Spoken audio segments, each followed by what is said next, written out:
It wasn't about romance. It wasn't about age. It was about being seen. Truly seen. By someone who looked past the apron.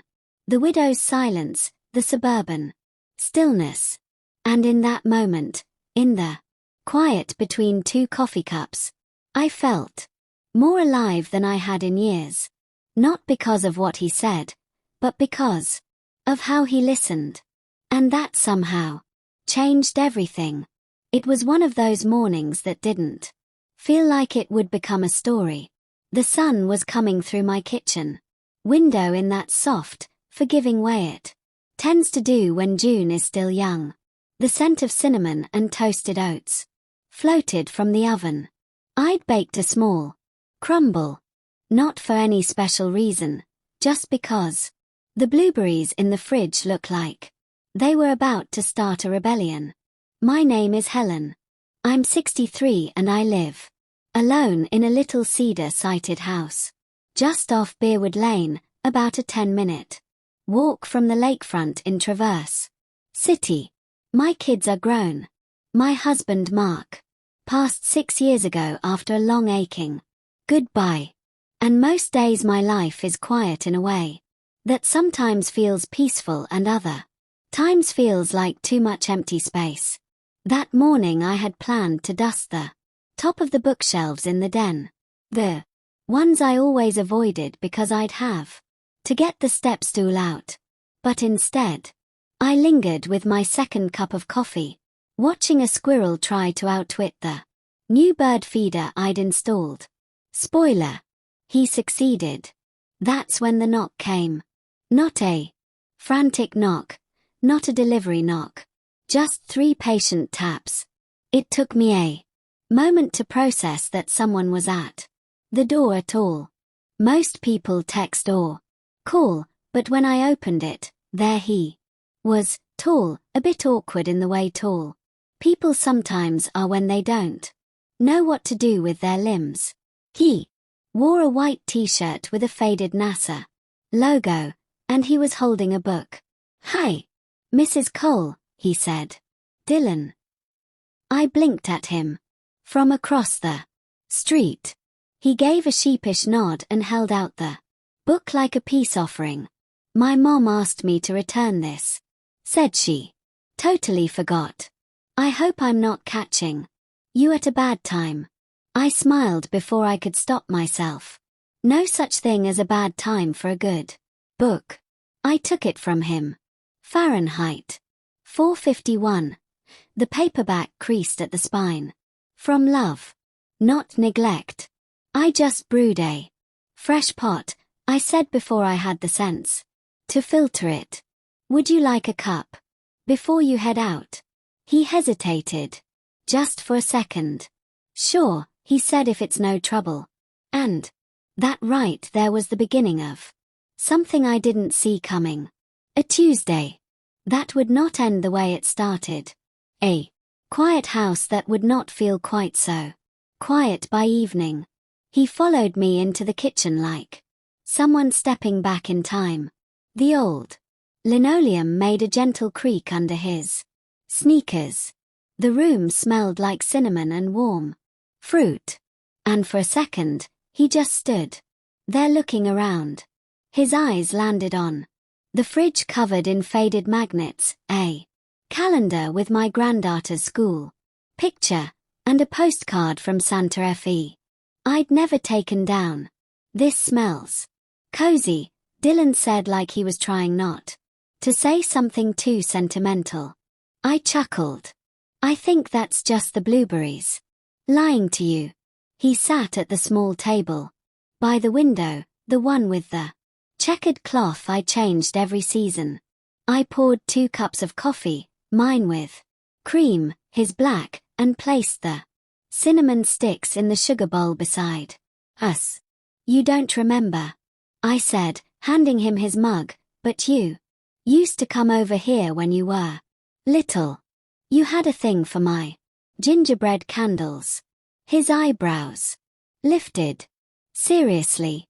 You tried to eat one twice." We both laughed and I was surprised at how natural it felt. He looked like a man now, probably 26 or 27, but I could still see the boy who used to ride his scooter down our street like he was training for the X Games. He sipped the coffee and raised an impressed brow. Whoa, this is actually really good. Did you do something to it? Cinnamon stick in the filter, I said with a smile. Old trick works better than therapy some mornings. He laughed again, more freely this time, and we fell into easy conversation. He told me about work he was doing, back-end development for a small healthcare startup out in Grand Rapids. Said it paid well, but it didn't light him up. I always thought coding would feel like solving puzzles, he said. But lately, it just feels like fixing the same leaky pipe over and over again. Did you want to be something else? I asked gently. He looked down at his mug. For a beat. Yeah, a writer. In college, I used to scribble poems on coffee filters. Professors hated it. Said it was gimmicky. Sounds romantic. I said. But possibly terrible for the coffee. He grinned and it lit up his whole face. Exactly. Outside the window. The wind nudged the marigolds along the fence. He watched them for a moment, then asked, You really read all these books? Nodding toward the tall shelves in the den. Some of them twice. A few more than I care to admit, I said. I was going to start clearing some out today. Dust, nostalgia, and mild denial. Need help? It caught me off guard, not because of the offer itself, but the sincerity behind it. Most people say that sort of thing and hope you say no. But he meant it. I almost said no out of reflex. I didn't want to impose, but instead I heard myself say, if you don't mind risking death by avalanche, I'd love that. He smirked. I live dangerously. And just like that, the kitchen wasn't quiet anymore. Not in the lonely way. The den was dimmer than I remembered.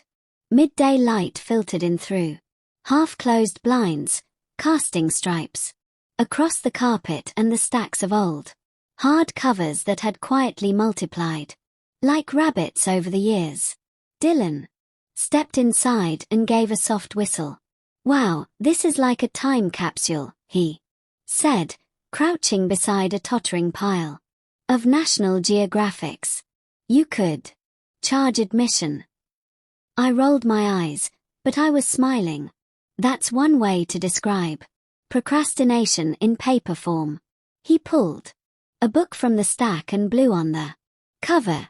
A puff of dust danced in the sunlight. Ray Bradbury, he said, flipping it open. Now we're talking. I knelt beside him too quickly, apparently, because I let out an involuntary OF. You okay? He asked, amused. My niece and I are in a long-term disagreement, I said, settling onto the carpet. They're still mad about the Zumba class. In 2017. He laughed again, but this time it was gentler. I was suddenly aware of how close we were elbow to elbow. Our knees almost touching. He smelled like fresh laundry and faint aftershave. Nothing fancy. Clean, real. As he reached for another book, his arm brushed mine, and I felt it more than I should have. I looked over, and he was already looking at me, not in the way a neighbor's son looks at a family friend.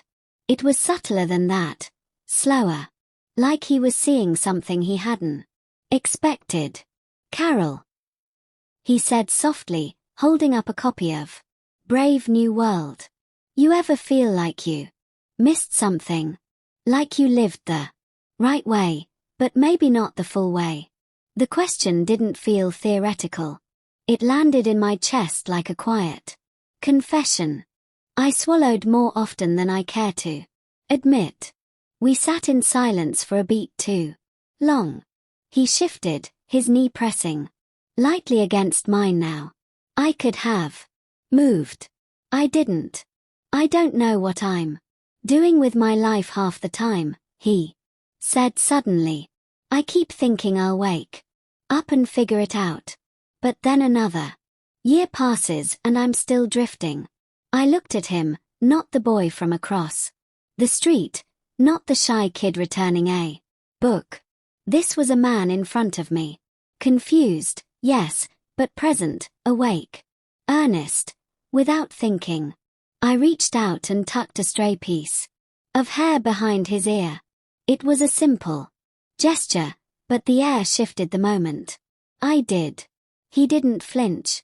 His breath caught just barely, but enough for me to notice. I probably shouldn't have done that, I whispered. Probably not, he replied. But his voice was low, warm, almost amused. But I'm not asking you to stop. A long, slow moment stretched between us. The kind of moment that didn't need explaining. Then I did the most unexpected thing of all. I laughed, quiet, breathy, a little nervous. Are we about to make sorting books into a highly questionable activity? I asked, trying to inject levity to slow the spiral. He looked at me, eyes steady, the corner of his mouth twitching with a smile that was equal parts kindness and heat. Depends on the book, he said. And then, almost carefully, he placed his hand over mine. No rush, no pressure. Just warmth, contact, connection. For a moment, I didn't feel older. I didn't feel like a widow or a mother or someone meant to politely decline such things. I felt like a woman, alive, curious, awake. I don't know how long we sat there, his hand resting lightly on mine. The silence between us soft but charged. It wasn't a silence that begged to be filled. It was a silence that asked to be honored. And I did. Because somewhere in the corner of that dusty den, surrounded by unread dreams and the scent of old pages, I realized something I hadn't felt truly touched in years. Not just physically, but emotionally, not like this. His thumb brushed gently across my knuckles. I should go, he said, but made no move to rise. Yes, I said. You should, but I didn't move either. We just looked at each other. He leaned in barely. Not enough to kiss me. Not yet. Just enough to share breath. Enough to make me forget what month it was. Enough to make me remember I still had skin. Do you ever think, he said slowly, that people meet again because something unfinished needs finishing? I didn't answer. I couldn't because right then I felt my entire life narrowing to a single point, the space between our mouths. 1 inch. That's all it would take. 1 inch and everything would be different. But then he pulled back, not in rejection, in restraint. Carol, he said, voice, I don't want to ruin this. Whatever this is. And that was what unraveled me more than any kiss could have, because I believed him. This wasn't a flirtation born out of boredom or wine. It wasn't a game. It was a collision. Quiet but seismic. I took a breath. You didn't ruin anything, I said. His eyes flicked to mine, hopeful, searching. I just forgot how good it feels to be seen. He smiled. Not the boyish one, not the nervous one. This one was steadier, real. And just then, the clock in the hallway chimed. Thorpe. Reality tapping at the door. He stood slowly, gave me a moment to do the same. At the doorway, he turned back. I meant What I said earlier about bringing over some books if that's still okay. More than okay, I said. But next time, I'm baking something to go with the coffee. He grinned. Deal. And just before he left, just before the door closed behind him, he paused and added quietly, I'm glad I rang the bell today. And then he was gone. I stood in the doorway a beat longer than necessary. My hand tingled where his had rested. My thoughts buzzed with a strange clarity. And my chest felt full. If you've made it this far, thank you for being part of this moment with me. And if this story stirred something in you, if it made you remember a forgotten part of yourself, consider supporting the channel through Super Chat or Super Stickers. It helps me keep telling these stories that often go untold but deeply matter. Later that evening, I walked back into the den, intending to finally sort the books. But instead, I picked up Brave New World, sat cross-legged on the carpet, and let the words carry me somewhere else, somewhere I hadn't let myself go in years. Somewhere in between memory and possibility. The night settled quietly over the neighborhood, the kind that folds gently around you like a favorite cardigan. Outside, porch lights flickered on one by one, moths beginning their soft collisions with glass. Inside my little house, it was still just the low hum of the refrigerator and the steady ticking of the clock. I had made it through 20 pages of Brave New World, but if I'm honest, I hadn't retained a word. My mind was too loud. It kept replaying moments. His fingers, that pause at the door, his voice when he said my name. Like it meant something. I stood, stretched, then gathered our 2 coffee mugs from the den. I washed them slowly, hands in warm water, letting the motion quiet my thoughts. And just as I dried the last cup, the doorbell rang again. My heart, traitorous, hopeful things, skipped. I glanced at the clock. 7:41 p.m. Too early for it to be Martha needing wine. Too late for Amazon. I opened the door. It was him. Liam holding a different book this time. His hair was slightly tousled, like he'd run his hand through it more than once on the walk over, and his expression part sheepish, part determined, made something twist deliciously in my chest. I forgot to give you this earlier, he said, holding out the book. Thought maybe it belonged here more than at my mom's. It was a copy of East of Eden, well loved, soft-spined with a faded green cover. My favorite. And he knew it. I took it, fingers brushing his. You didn't forget this. You waited. He laughed. Caught. Maybe I hoped you'd be up for round 2 of coffee or conversation or both. There. It was again. The line we weren't crossing. The restraint wrapped around. Intimacy like ribbon on a gift you're not sure you're allowed to open. Always up for East of Eden, I said, stepping aside. He entered. The familiar scent of lemon polish greeted him again. But this time, so did the smell of something else. Something I hadn't baked in years. I made cornbread, I said over my shoulder as he followed me into the kitchen.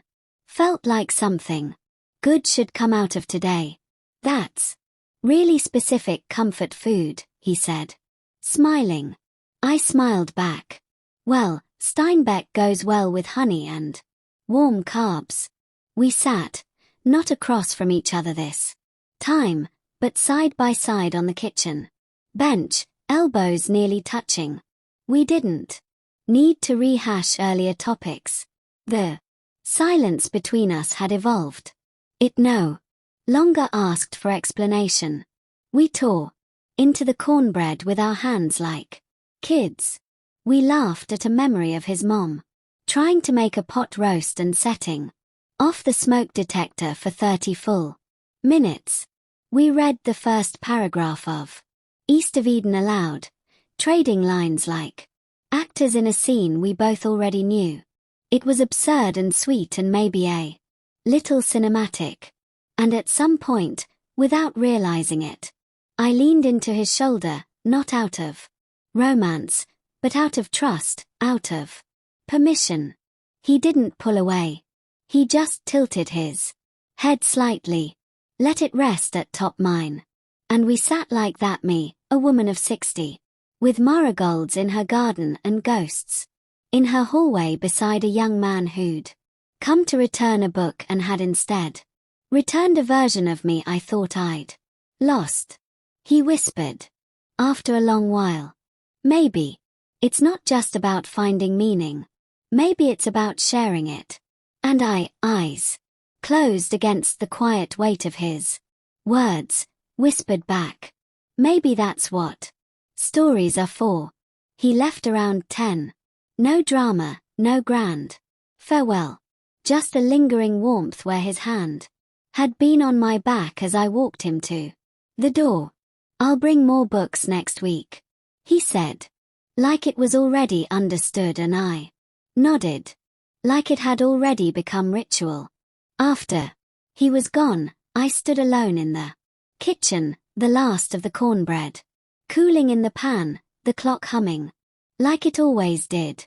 I didn't turn on the TV, didn't scroll my phone, didn't even reach for another book. Instead, I sat at the kitchen table, placed my hand on the worn cover of East of Eden, and let the silence stretch not as absence, but as space, a generous space.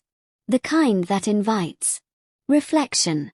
The kind that lets the unexpected rearrange your understanding of the ordinary, because nothing happened that night. Not in the way people expect when they hear a story. No passionate confessions, no stolen kisses, no lines crossed in the dark. And yet everything changed. Not between us, but within me. You see, when you spend enough years being wife, mother, neighbor, widow, you forget there's a you under all that. You forget the pulse of your own curiosity, the hunger for real conversation, the thrill of being seen for more than your castles and polite nods at book club. Liam didn't awaken desire in the obvious sense. He awakened attention. He reminded me that connection doesn't care about age. That depth isn't reserved for lovers. That intimacy, the real kind, is when two people speak without armor and listen without agenda. I thought about his words about trails and second chances, and I realized maybe my story wasn't winding down. Maybe it was just turning a page. The next morning, I cleared a shelf in the den. Not the big one for novels, but the small one by the window. I placed To Kill a Mockingbird, Brave New World, and East of Eden there side by side. 3 books, 3 conversations, 3 reminders of who I'd been, of who I still was, and maybe of who I might become next. Then I picked up my notebook, not for grocery lists, not for holiday recipes, but for writing, just writing. Whatever came, a memory, a quote, a feeling, even this story. And as I wrote, a smile crept across my face because I knew someone would read it one day. Maybe not in a bookstore or on a blog, but across a kitchen table, coffee growing cold, sunlight catching dust in the air, and they'd feel what I felt. Seen, stirred, alive. If this story touched something inside you, if it reminded you of someone you once were or someone you still hope to be, consider supporting the channel through Super Chat or Super Stickers. It helps us keep sharing these quiet, honest stories that still matter because life doesn't always shout. Sometimes it knocks gently with a worn-out book and a warm cup of coffee.